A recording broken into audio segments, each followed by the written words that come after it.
Welcome back to the business.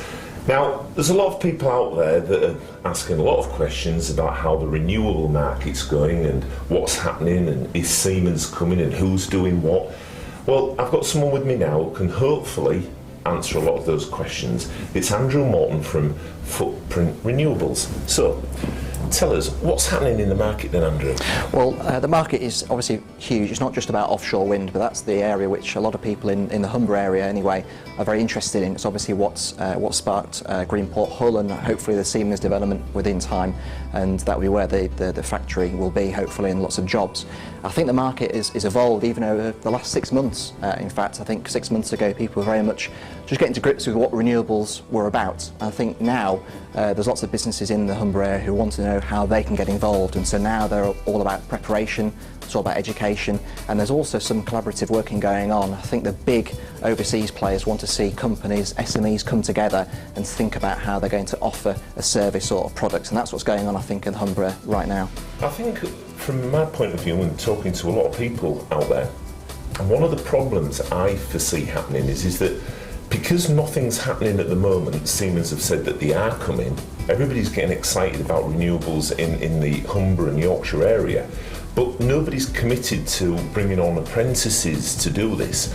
And when they eventually do come, because they aren't committed to that, then there's going to be a shortfall, and that staff is then going to be brought in from elsewhere, like the Liverpool, Blackpool area that's very busy at the moment with the offshore.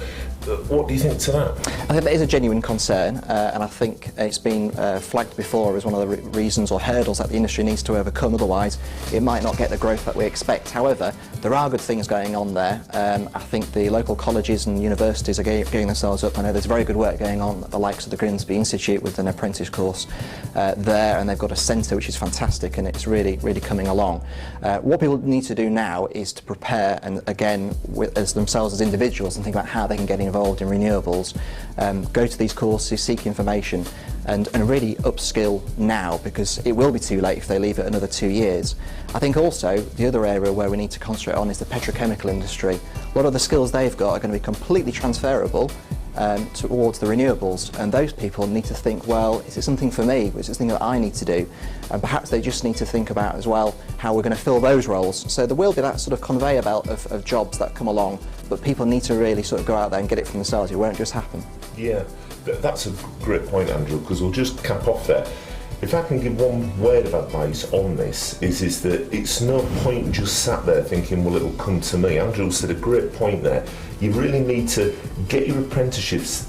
You really need to get your apprenticeships sorted out. Look for the business elsewhere. Remember, a lot of this offshore industry is already going over in Liverpool areas, down in London. Get on the phone and see if you can get some business out of town, and then you can use that to fund your apprenticeship. So when the apprenticeships are finished and the renewables do come to Hull, you're going to be in a fantastic position to supply them.